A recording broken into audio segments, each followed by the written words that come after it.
Pour l'Église catholique romaine, il est le vicaire de Jésus-Christ, son représentant attitré sur terre. Mais pour les chefs politiques, il est Jean-Paul II, celui qui, plus que toute autre personne, aura contribué au démantèlement du bloc soviétique avec calme et persévérance. Car vous êtes la force qui a été capable d'allumer l'étincelle de la liberté qu'attendent les communistes. Si les diplomates s'accordent à penser que c'est le seul homme à avoir convaincu certains dictateurs d'opter pour plus de démocratie, Jean-Paul II a aussi concouru à bouleverser quelques 2000 ans de relations quelque peu douloureuses entre son Église et les Juifs du monde entier. La fornication est d'une indécence répugnante. Ceux qui s'y adonnent ne gagneront pas leur place au royaume de Dieu. En insistant sur le respect de codes stricts du comportement, Jean-Paul II a également exaspéré de nombreux fidèles, catholiques ou non. Qui sait si je ne vous aime pas plus encore?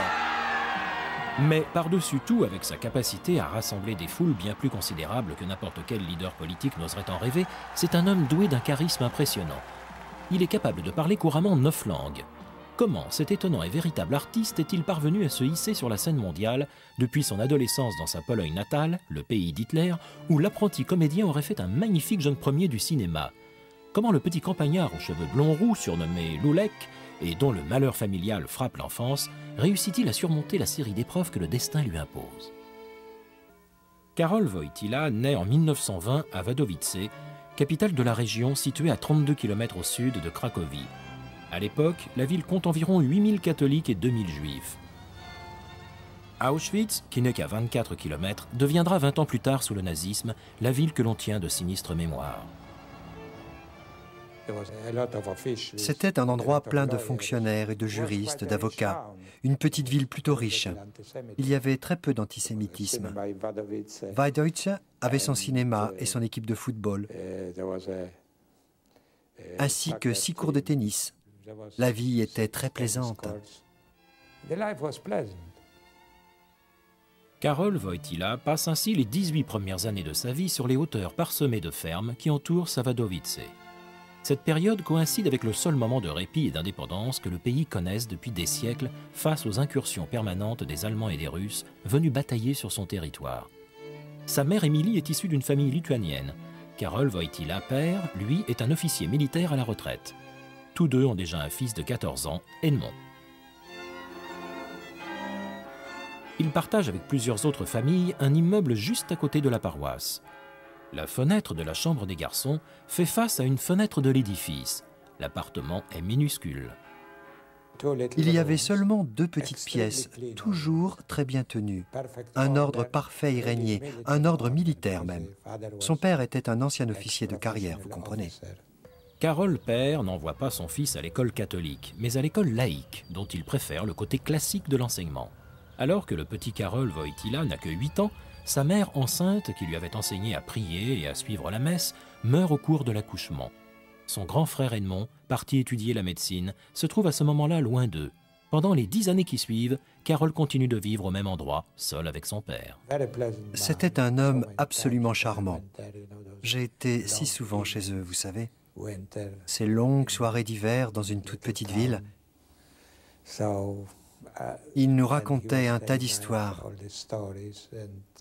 Un homme délicieux, vraiment. À 12 ans, Karol subit un autre choc. Son frère Edmond, qui a contracté de l'un de ses patients la scarlatine, meurt. Son père est désormais le seul être qui lui reste. Karol grandit sous les traits d'un enfant méditatif et intellectuellement brillant. Pendant que nous jouions ou participions au bal des écoles, lui préférait consacrer la moindre minute de son temps à étudier et à apprendre les langues étrangères. Il lisait des livres de philosophie qui nous paraissaient plutôt confus. Il était très sympathique et avait une mémoire prodigieuse. Il n'était pas d'accord pour laisser ses amis recopier ses devoirs, mais il répondait toujours présent s'il fallait les aider. Il ne s'est jamais mêlé à la moindre bagarre. Non pas qu'il ait été lâche, bien au contraire. Je dirais plutôt que personne ne venait le chercher pour se battre. Lorsqu'il partait de chez nous, ma grand-mère me disait « Pourquoi ne lui ressembles-tu pas ?» Lolek adore les activités de plein air, les randonnées et autres descentes en canoë des nombreuses rivières alentours. Il aime le sport et occupe la place de Gaulle dans son équipe de football. Dans les pièces de théâtre jouées au collège, il tient tout naturellement les premiers rôles. Il avait un beau timbre de voix. C'était un gars séduisant, doué d'une mémoire très vive. Et son jeu, c'était étrange pour un garçon si jeune. Son jeu n'avait rien d'empathique, comme ce pouvait être le cas chez d'autres comédiens. Il savait rendre ses personnages plus intellectuels, plus ascétiques, dans le sens spirituel. En 1938, les notes obtenues à son diplôme laissent augurer d'une belle carrière universitaire. Afin de donner à son fils toutes ses chances, Karol père loue un petit appartement qu'ils occupent ensemble, rue Tyniska, tout près de l'université de Cracovie. C'est là que le jeune homme vit une année heureuse, entouré de nouveaux professeurs, ainsi que de nouveaux amis et de nouveaux cours. Son magnifique timbre de voix lui vaut sa célébrité au sein du théâtre de l'université. Mais ce bonheur ne dure pas. Sa seconde année de cycle supérieur débute avec l'invasion nazie de la Pologne. L'événement, tragique, s'annonce comme le premier d'une série de trahisons qui lui enseignent les horreurs dont est capable l'être humain. Nous pensions naïvement que nous pourrions étudier malgré tout, mais ils ont encerclé l'université et 183 de nos professeurs ont été emmenés vers les camps de concentration. Quelques-uns seulement ont survécu à ces camps. Aussi, Karol et ses amis poursuivent-ils clandestinement leurs cours et activités théâtrales. C'est leur manière de mener une résistance pacifique et de permettre à la culture polonaise de survivre. Nous n'avions pas de scène à jouer. Nous donnions donc les représentations dans nos chambres. La poésie patriotique polonaise avait été censurée dans les écoles. Elle était censée réchauffer le cœur des gens tristes, catastrophés par les très nombreuses arrestations auxquelles ils assistaient impuissants autour d'eux. La terreur règne. On parque les juifs de la région dans le ghetto de Cracovie. Les nazis arrêtent et tuent également des catholiques, des prêtres, des intellectuels, ainsi que tout ce qui peut ressembler à un chef de communauté.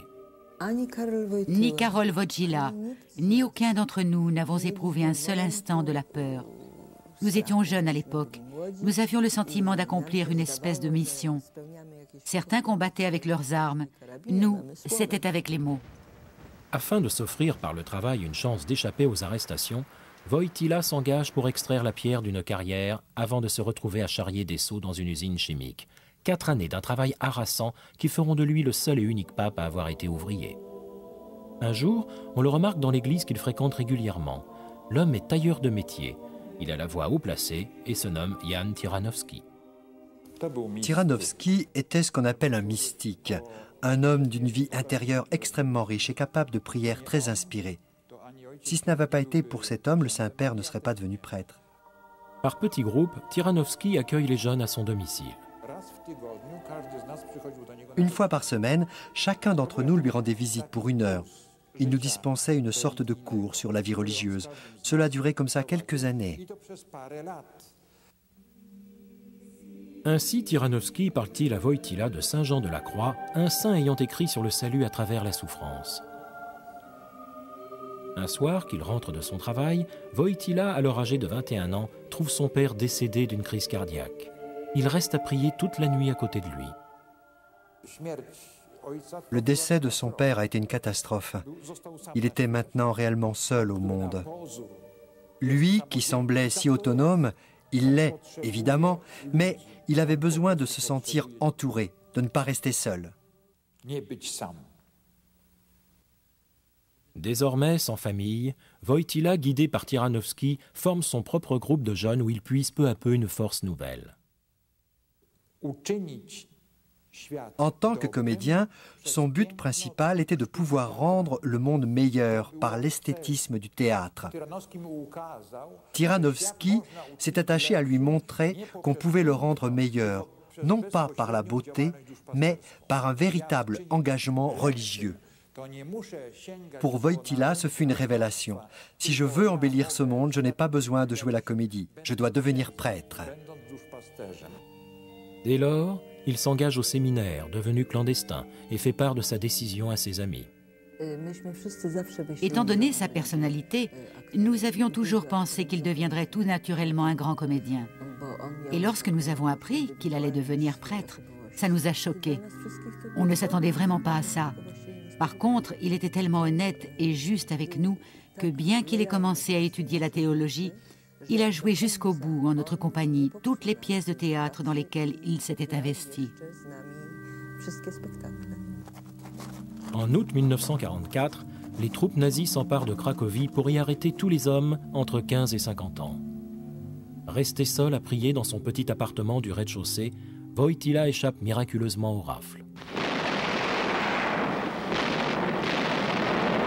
Le lendemain, craignant pour la vie de ces séminaristes clandestins au fur et à mesure que le front se rapproche, l'archevêque de Cracovie leur somme de venir se réfugier dans son palais, celui-là même où Karol deviendra à son tour plus tard archevêque.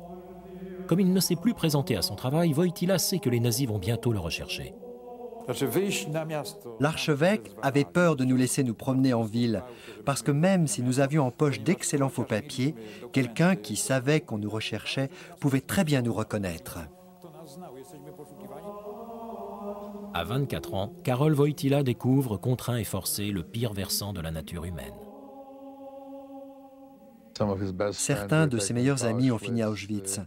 Il a vu des gens se faire frapper, se faire assassiner dans les rues. Je crois que ça fait partie des grandes expériences qui peuvent façonner une personnalité. Vous savez, il n'avait que 19 ans quand tout ça a commencé. Cet automne-là, alors que les combats se rapprochent, il n'y a malheureusement plus lieu de croire que l'archevêché, comme du reste toutes les prières de la chrétienté, soit en mesure d'assurer d'une nuit sur l'autre la sécurité des jeunes séminaristes.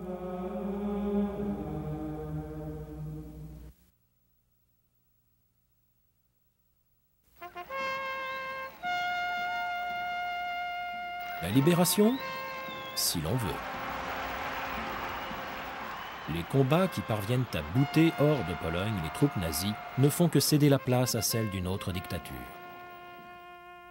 En 1946, Karol Wojtyła est ordonné prêtre de l'Église catholique romaine. C'est elle qui lui fournit son tout premier aller vers l'étranger. Il part étudier 2 années à Rome, d'où il reviendra avec un doctorat. Il commence à bien connaître le Vatican, ce lieu saint édifié sur la tombe de Pierre, le pêcheur de poissons de Galilée. Mais il ne sait pas encore que c'est là, de son trône, qu'il lancera lui-même, plus tard, l'assaut final contre les successeurs de Staline. À l'âge de 28 ans, Wojtyła rentre en Pologne. C'est un jeune homme mince et d'un tempérament enjoué qui se présente en 1948 dans le village de Niegowicz comme vicaire de la paroisse.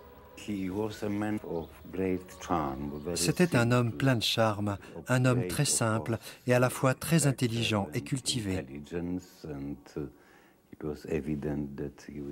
Il est évident qu'il était doué d'une profonde spiritualité. Il avait un contact amical et tout à fait naturel avec les gens.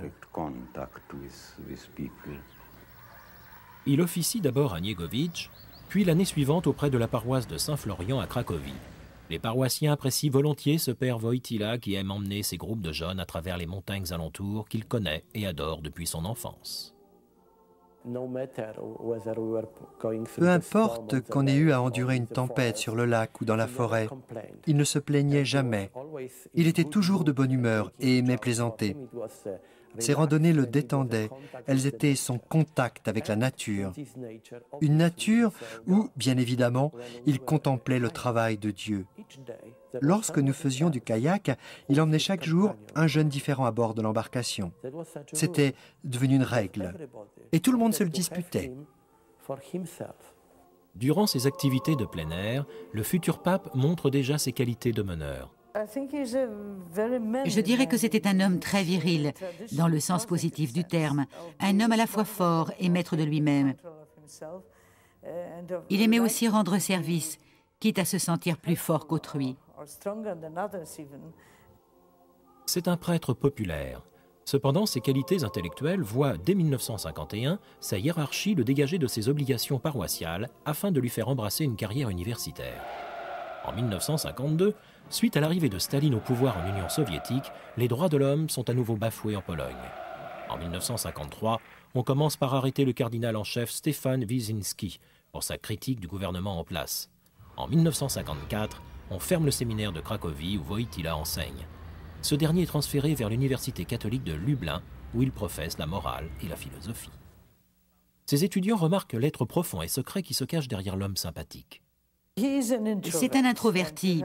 Il faut faire en sorte de l'apprivoiser pour qu'il se sente bien dans votre compagnie. Cela dit, ce n'est pas pour autant qu'il va vous livrer ses secrets. Il est un peu comme un psychologue. Il sait vous ouvrir les portes de votre personnalité, mais qui ne montrera pas ses faces cachées. Quelqu'un de très mystérieux.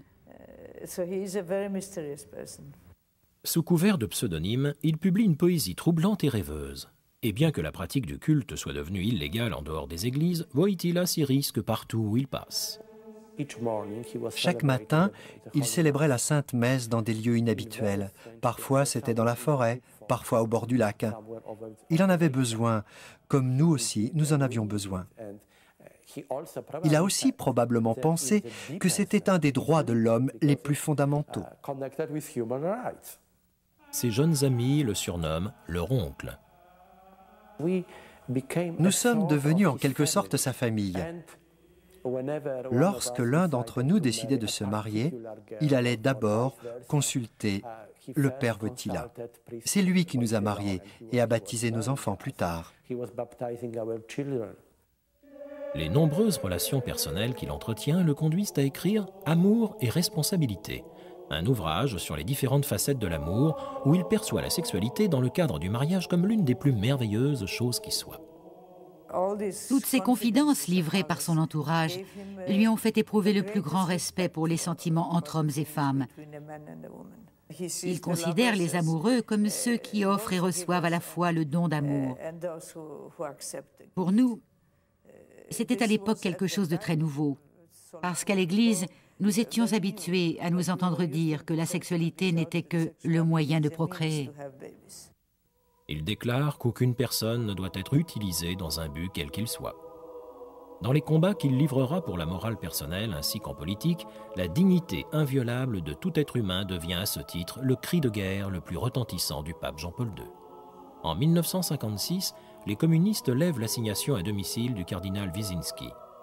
2 ans plus tard, celui-ci nomme Karol Wojtyła archevêque auxiliaire de Cracovie. Il a réagi en disant spontanément « Mais je suis trop jeune ». Il avait alors 38 ans.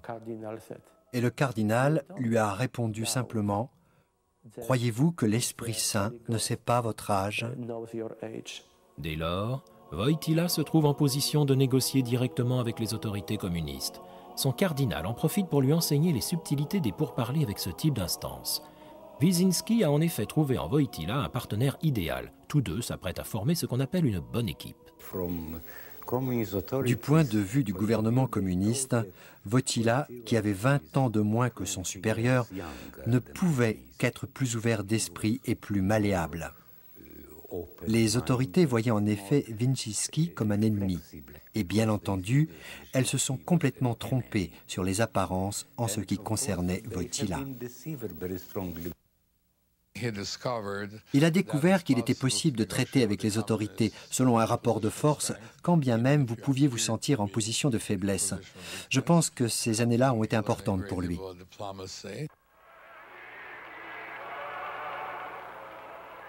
Le jeune archevêque en apprend davantage encore au cours du Second Concile du Vatican qui se tient à Rome au début des années 60. Le pape Jean XXIII y a convoqué les archevêques du monde entier afin de reconsidérer tous les aspects de l'Église catholique romaine.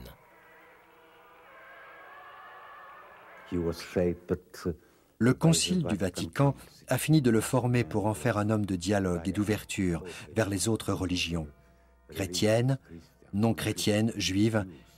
Il était en même temps convaincu que la force de son Église, qui traversait une situation difficile dans son pays, reposait sur toute son unité. Un point déjà clairement exprimé lors d'une interview accordée avant qu'il ne devienne pape. L'Église en Pologne mène sa propre vie. Et je dirais que cette indépendance est la chose la plus importante qui soit pour une Église, partout à travers le monde. Le fait qu'elle puisse mener à bien sa mission. Le principal problème, finalement, reste l'athéisme et le marxisme, c'est-à-dire une idéologie et un système anti-religieux. Le nouveau pape, Paul VI, remarque la détermination patiente de Wojtyła. En 1967, il le fait cardinal et le confirme comme héritier présomptif de Wyszynski. Ce dernier n'a eu de cesse de prêcher avec son protégé que c'est le christianisme, et non pas le marxisme, le véritable sauveur des opprimés, et que l'Église exige pour eux droit et liberté. Une procession chrétienne a lieu à Cracovie depuis le Moyen-Âge. Wojtyła insiste pour que cette tradition puisse perdurer. Chaque année, on lui refusait l'autorisation de cette procession et il devait protester auprès de l'administration. Réclamer le droit de descendre dans les rues est finalement devenu une sorte de rituel. Wojtyła insiste également pour que Nowa Huta, une nouvelle banlieue ouvrière communiste et athée, ait sa propre église. Les officiels lui répondent que les intéressés n'ont qu'à prendre le tram jusqu'aux églises en ville. Il leur rétorque qu'il n'en est pas question et plante une croix à l'endroit même où il exige l'édifice. Les communistes finissent par lâcher prise. Il fallait toujours entretenir quelques négociations avec votre ennemi, en l'occurrence les communistes. Mais il s'agissait en même temps de savoir montrer suffisamment d'opposition et de savoir insister sur le droit de construire des églises ainsi que sur la liberté fondamentale d'enseigner la religion dans les écoles. En 1976, c'est un Paul VI souffrant qui invite Wojtyła au Vatican afin qu'il dise depuis la chapelle privée du pape une série de 22 sermons pour le carême. Le monde ne sait pas que le Vatican s'est d'ores et déjà mis en quête d'un successeur digne de ce nom. Il n'y a pas eu de pape non italien depuis 455 ans. Le cardinal polonais, lui, a intitulé ses sermons « Un signe de contradiction ».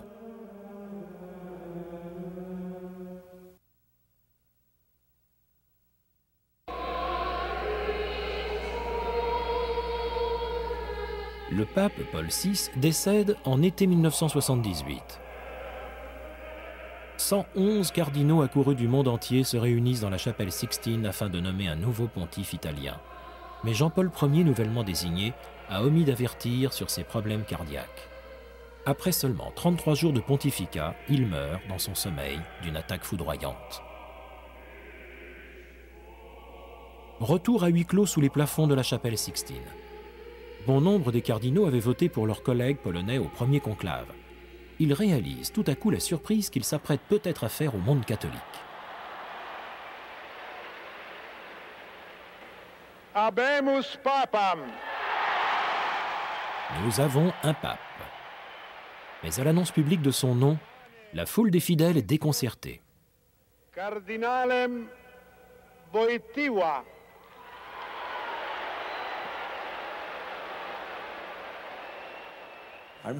Je me souviens que quelqu'un a dit « Ils ont élu un Africain ».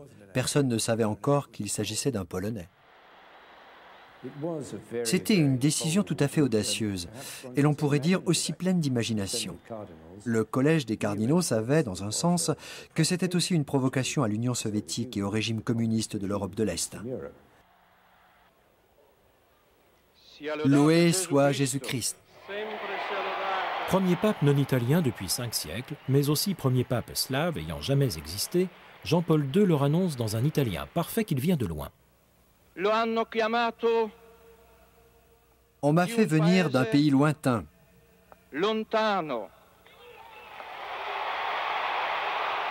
Et justement, dans ce pays lointain, quoi d'autre que du vrai bonheur? C'était quelque chose d'incroyable pour nous. Les gens ont passé la nuit entière dans les églises, à prier et à remercier Dieu pour cet événement tout à fait exceptionnel et inattendu. On rapporte que le Kremlin aurait passé un coup de téléphone furieux à Varsovie. Il paraît que ça se serait passé comme ça. Camarade, qui a permis que ce Karol Wojtyła devienne cardinal. Il faut comprendre par là que s'il n'avait pas fait partie du conclave en tant que cardinal, il n'aurait eu aucune chance de se retrouver élu pape. Il est fort heureusement trop tard.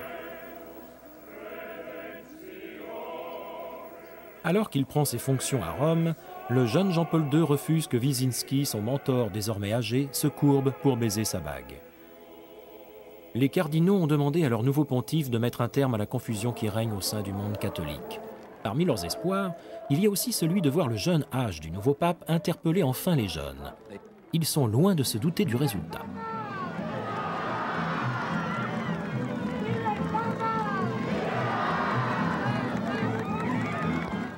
Dès un premier voyage au Mexique, 3 mois plus tard, Jean-Paul rassemble la plus incroyable foule jamais vue sur Terre. Il lui enseigne que la politique est bien l'affaire de l'Église, puisqu'il s'agit pour elle de s'intéresser aux rapports humains. Il déclare aussi que c'est le christianisme et non pas le marxisme, la véritable théologie de la libération capable de prendre fait et cause pour les pauvres et opprimés de toutes sortes. Le Mexique n'est cependant qu'un échauffement. Jean-Paul veut à présent retourner chez lui en Pologne. À la nouvelle, Moscou saisit à nouveau le combiné téléphonique.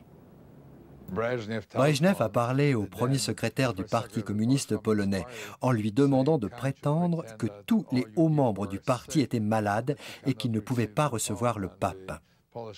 La réponse a été « Ne soyez pas ridicules, on ne va tout de même pas leur faire croire qu'on est tous bloqués au lit depuis 2 ans. »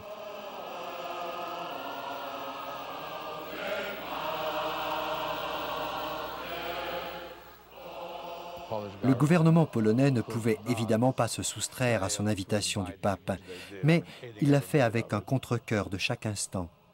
Ils ont même eu une trouille terrible. Il a fallu ensuite qu'ils continuent à vivre avec. Ils sont même morts avec. La rencontre est des plus inattendues et surréalistes.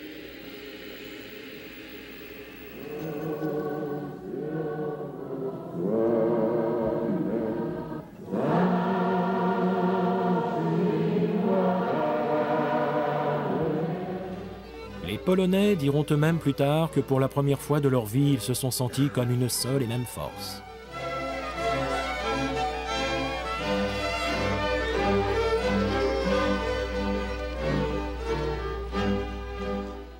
« 1,5 million de personnes ont convergé dans le calme vers ce champ. On avait l'impression que tout le monde était l'ami de son voisin. C'était une situation tout à fait inhabituelle et nous avions le sentiment que quelque chose se passait. On a réussi à évaluer notre nombre. On s'est dit, regardez comme nous sommes nombreux.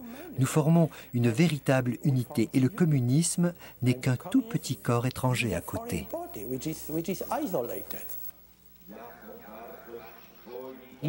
Il a annoncé des choses qui, à l'époque, étaient tout à fait révolutionnaires. En gros, il a expliqué aux Polonais que cette division du monde, due à la guerre froide et mise au point à Yalta, ne pouvait plus durer. Il a cité Saint Paul en disant « Laissons l'Esprit Saint descendre sur la terre et la changer ». Et il a ajouté cette terre. À l'époque, on n'a pas complètement réalisé la portée de ces mots.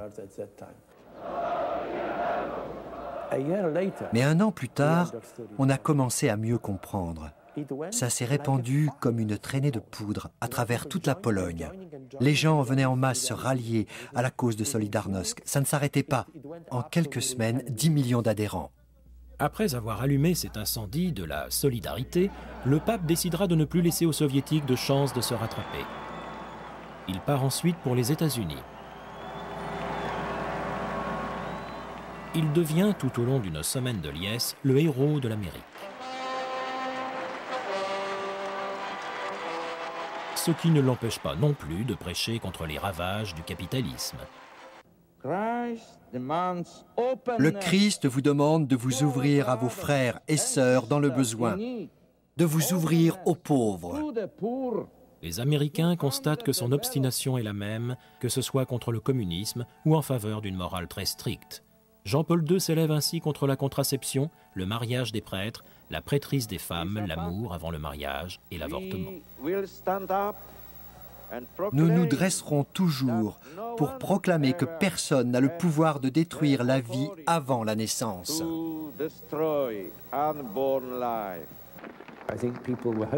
Je pense que tout le monde s'attendait à ce qu'il apporte une bouffée d'air frais au Vatican.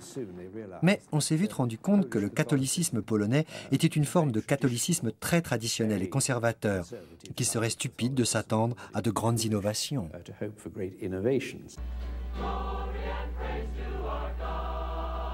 Quoi que les catholiques pensent de leur chef, il va sans dire que le pape puise sa force des foules immenses qu'il parvient à rassembler. C'est un homme d'une immense piété.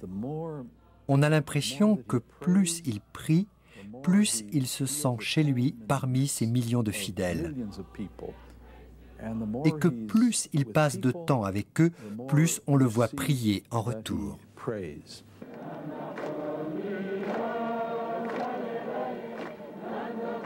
Cependant, l'enthousiasme populaire qu'il suscite commence à faire froncer les sourcils, y compris au Vatican. Saint-Père, d'aucuns prétendent que vous voyagez trop. Oui, j'en suis moi-même convaincu. Vraiment? Je suis convaincu que je voyage trop. Mais voyez-vous, quelquefois, il est nécessaire d'abuser de certaines choses. Au Brésil, Jean-Paul II soutient les ouvriers dans leur grève illégale pour protester contre leurs conditions de travail. Il insiste cependant sur la nécessité de ne jamais faire usage de la violence. Il encourage les dictateurs à instaurer la démocratie, gageant qu'en retour, ils resteront véritablement dans l'histoire. Ce n'est pas avec fierté que nous vous accueillons, mais avec humilité et à genoux. Aucun homme politique ne peut se targuer de recevoir autant de déférence. Aussi, ces nombreux voyages à l'étranger ont-ils pour effet d'augmenter encore la pression sur Moscou. Cependant, si le mouvement polonais de solidarité populaire inspiré par Jean-Paul II continue de prendre de l'ampleur, c'est à présent de manière incontrôlée. Si quelque chose devait renverser l'équilibre en Pologne, Moscou pourrait bien trouver là l'excuse pour lancer ses mesures de répression. En mai 1981, Mehmet Ali Akka, un jeune homme mentalement perturbé, loue une chambre dans un petit hôtel proche de la place Saint-Pierre à Rome. C'est à travers cette place que Jean-Paul II, très ponctuel, se déplace chaque mercredi après-midi parmi une foule de fidèles.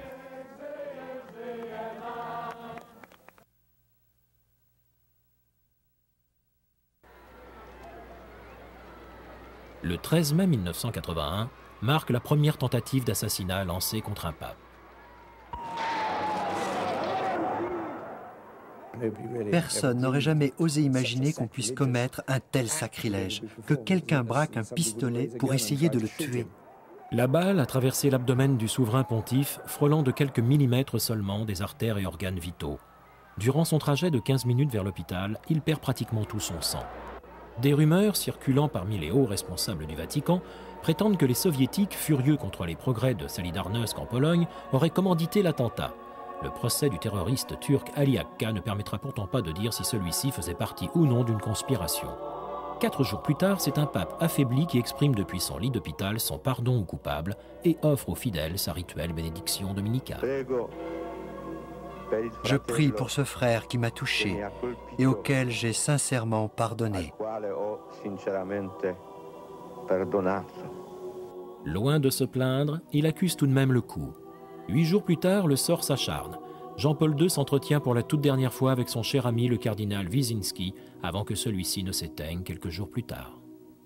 Pendant sa guérison, Jean-Paul II s'efforce de prendre le contrôle de Solidarność.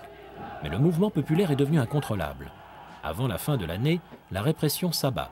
C'est la loi martiale, les chars envahissent les rues. Le monde a l'impression que le pape a perdu le combat. Loin s'en faut, sa blessure presque fatale n'a aucunement entamé sa détermination. S'il se sentait confiant et fort sur quelque chose, et c'était le cas dans de nombreux domaines, il savait se montrer tenace. Il continuait avec obstination, sans jamais lâcher prise. Aussi, Jean-Paul II continue-t-il de faire démonstration de son opiniâtreté en ne relâchant pas la pression sur les régimes soutenus par les communistes. Au Nicaragua, il réprimande publiquement le père Ernesto Cardenal et l'invite à quitter le gouvernement. Il ordonne partout des prêtres apolitiques de sorte que leur autorité morale ait plus de poids en matière de critique du gouvernement. Premier pape à se rendre en Grande-Bretagne, il cherche lors de son séjour à mettre fin aux désaccords subsistants depuis le schisme provoqué par Henri VIII en 1527, alors que le pape refusait de prononcer l'annulation de son mariage avec Catherine d'Aragon. Il retourne en Pologne, en promettant aux communistes de calmer les esprits et d'insister sur la non-violence. Ceci ne l'empêchant pas de remettre par la même occasion l'accent sur les droits de l'homme. Il savait jusqu'où insister, quand le faire et quand il valait mieux rester en retrait. Il a fait pression autant qu'il l'a pu. Certaines fois, il lui a bien fallu lâcher du lest, mais il n'a jamais pour autant lâché prise. Les autorités rechignent à ce qu'il rencontre le leader de Solidarnosc, Lech Walesa. Le tout dernier jour de sa visite, les communistes ont envoyé un avion chercher Walesa. Sa rencontre avec le pape a eu lieu en secret, dans une région montagneuse. Ils ont marché longtemps en privé. Jean-Paul II avait évidemment l'intention de continuer d'apporter son soutien moral au mouvement syndical de M. Lech Walesa. La rumeur veut qu'il ait demandé à Walesa de relâcher quelque peu ses efforts. Les journalistes occidentaux l'accusent de trahir la liberté. Le pape a dit quelque chose comme « Vous devez vous battre pour votre liberté. Il vous faut rester tenace. Mais quoi qu'il en soit, vous ne devez pas tuer. » Et cette recommandation a eu des effets remarquables sur toute la période de Solidarnosc. À Rome, comme pour pardonner aux forces malfaisantes, Jean-Paul II rend visite à Ali Agca en prison. Le pape déclarera aux journalistes « Je lui ai parlé comme à un frère à qui j'ai pardonné et qui peut compter sur ma confiance. »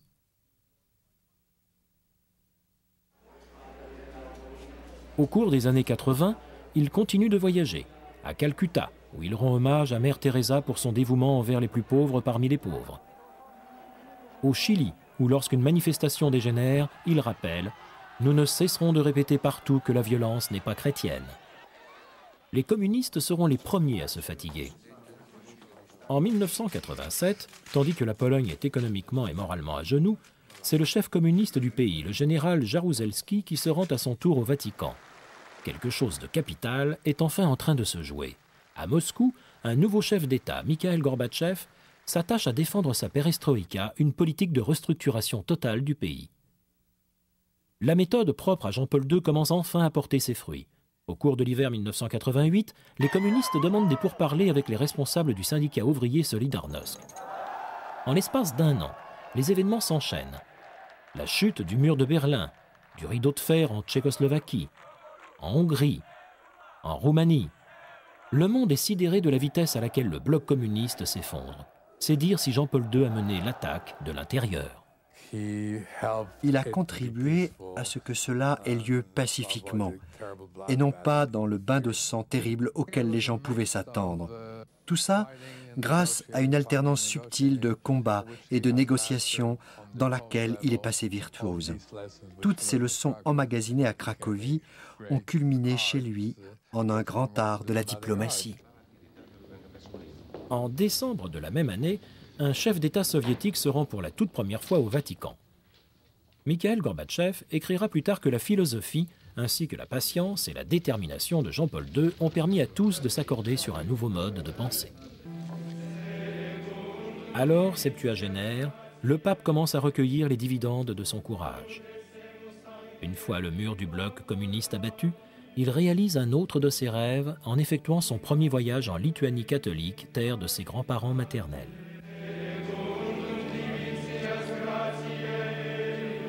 Ses amis commencent aussi à lui rendre visite au Vatican.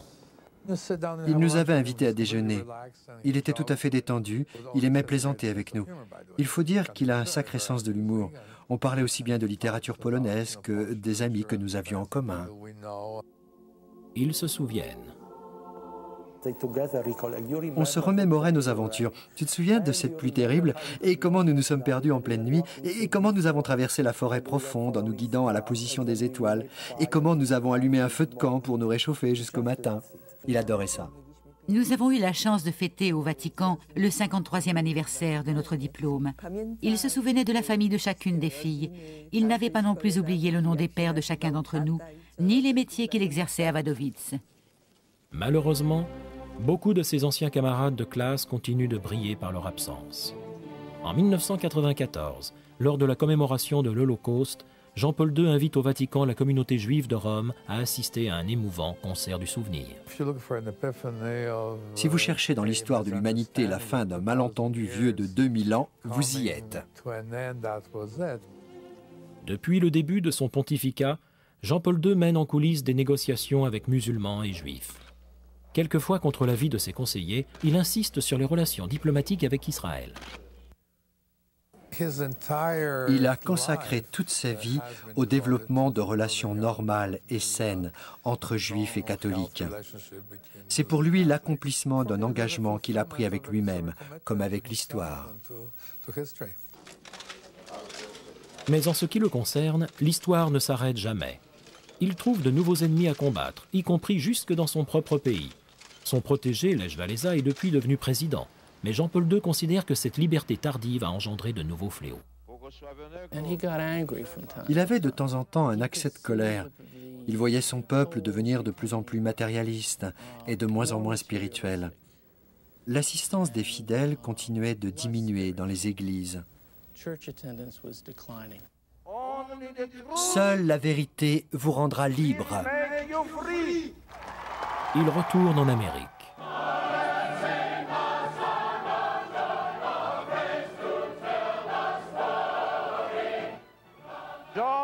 Jean-Paul II, il vous aime.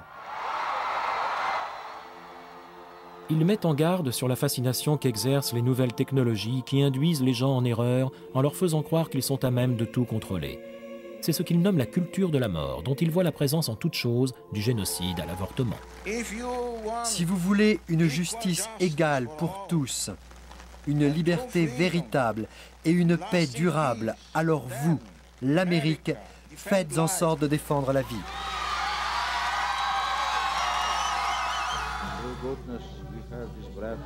Depuis le début de sa papauté, il a ordonné des évêques partisans de sa conception personnelle de la morale. Sur ce sujet, les sondages menés en Occident ont toujours révélé un faible écart des comportements entre catholiques et non-catholiques.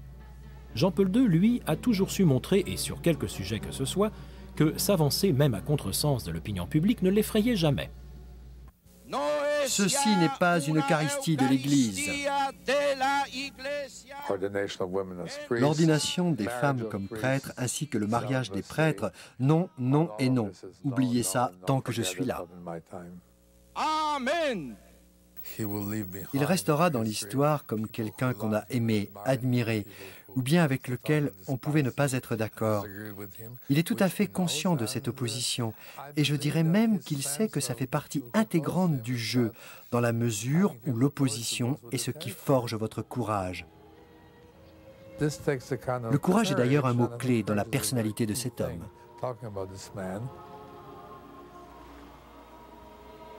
Le courage est bien la leçon la plus marquante que Jean-Paul II laissera dans l'histoire.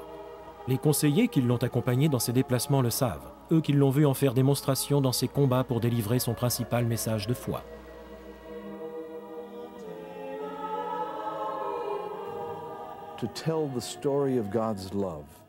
Il s'est attaché à dire l'histoire de l'amour de Dieu, à la dire à l'humanité dans le besoin, à l'humanité qui souffre, aux gens accablés de douleur, à rappeler au monde que Dieu aime vraiment chacun d'entre nous et que cet amour nous attend et attend une réponse de notre part.